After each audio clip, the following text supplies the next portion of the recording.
Hi guys, Erica here from Joyful Oven, and today I want to show you guys how to make a delicious plain loaf and a garlic parmesan loaf bread. So let's get started. In the bowl of my stand mixer with a dough attachment fitted, I am going to add in 1.5 cups of warm water, 2 teaspoons of brown sugar, and 1 tablespoon of yeast. I'm giving this a quick mix before setting it aside for 5 minutes so that my yeast can proof. After 5 minutes, I'm going to add in ½ cup of warm full cream milk, 2 tablespoons of melted butter, 2 tablespoons of olive oil, and for a little extra flavor, 2 tablespoons of honey. And now I get ready to add my flour. So I've sifted some flour into a bowl, and I'm going to add 2 cups of flour to my mixture and mix this on a low speed until it's well combined.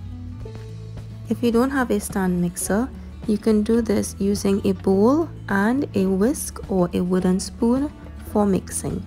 Now my mom always added warm spices when making homemade bread, and it tasted delicious and it filled the house with an amazing smell. So I'm going to add in 1/4 teaspoon of cinnamon, 1/4 teaspoon of spice, and I'm also going to add in 1 teaspoon of salt. Now salt is a yeast inhibitor, so you always want to add your salt separate from your yeast. I'm going to add in 1.5 cups of flour and mix this on a low speed for 2 minutes. So a lot of mixing at this stage is going to promote that gluten development in your flour that is going to give you a fluffy texture in your bread. So after 2 minutes of mixing, I'm going to turn my mixer off and I'm going to add in an additional 1 cup of flour. And I'm going to turn my mixer back on a low speed and continue to mix for another 2 minutes.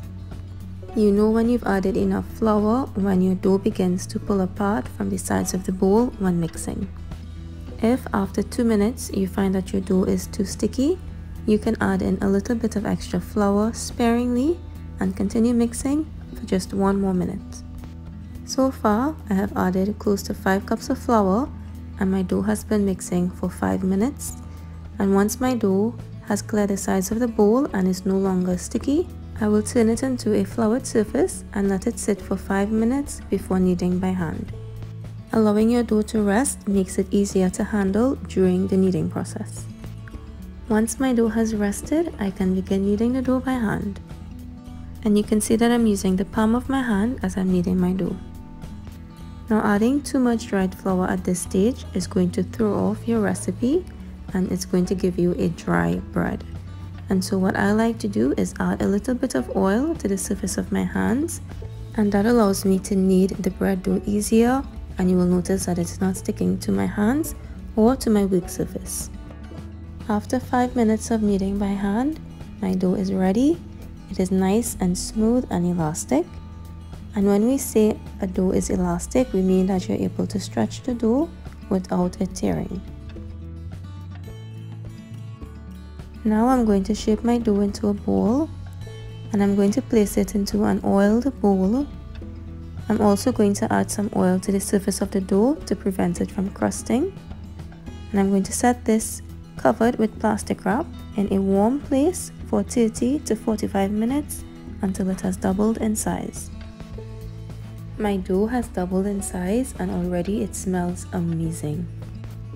I'm going to turn my dough onto a lightly floured surface and I'm gently kneading the dough to get some of the air bubbles out.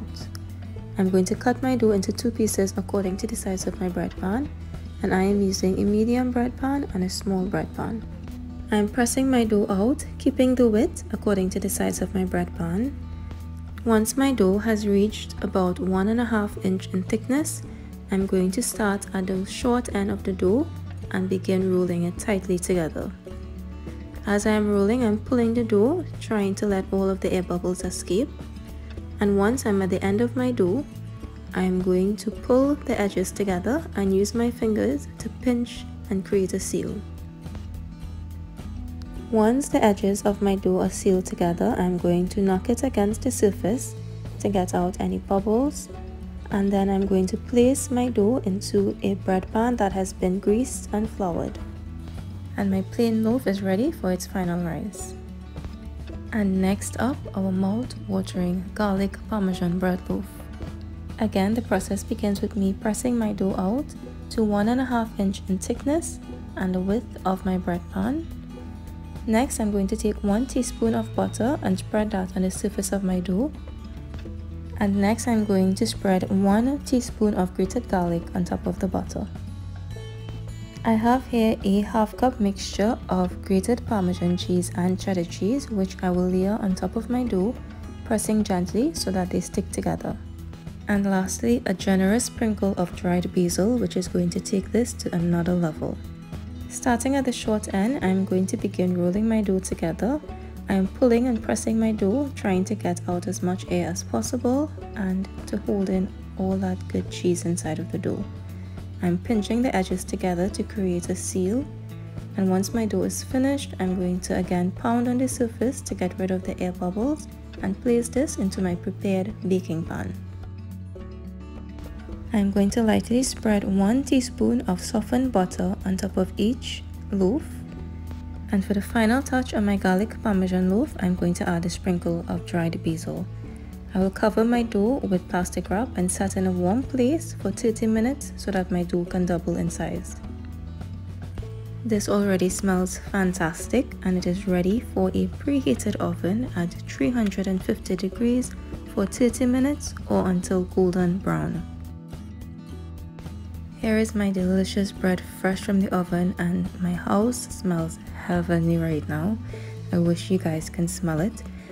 And I'm going to rub some butter on the top of my bread, and this is going to prevent the top from cracking and it's going to give me a nice soft finish on the bread. For a sweeter finish, you can brush the top of your bread with a mixture of melted butter and honey. Now the butter melts into the top of the bread, preventing it from cracking, and it gives you a nice soft spongy finish. And you can see just how soft this bread is. I cannot wait to slice it. Look at that. Oh my goodness. Okay guys, I can't wait any longer. I'm gonna slice this and show you what the inside looks like. So on our garlic Parmesan loaf, you can see that winding of that garlic and cheese mixture. Our bread is soft and spongy and the ends of it are really nice and soft. This is a perfect slice all on its own. And now we slice into our plain loaf. Now this loaf is just as soft and spongy, and you can see how soft the insides are. This is perfect for sandwiches. Guys, I know you all are going to absolutely love this bread.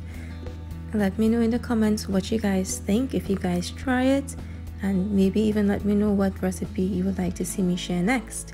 Be sure to like and subscribe to Joyful Oven to see more amazing recipes. See you next time.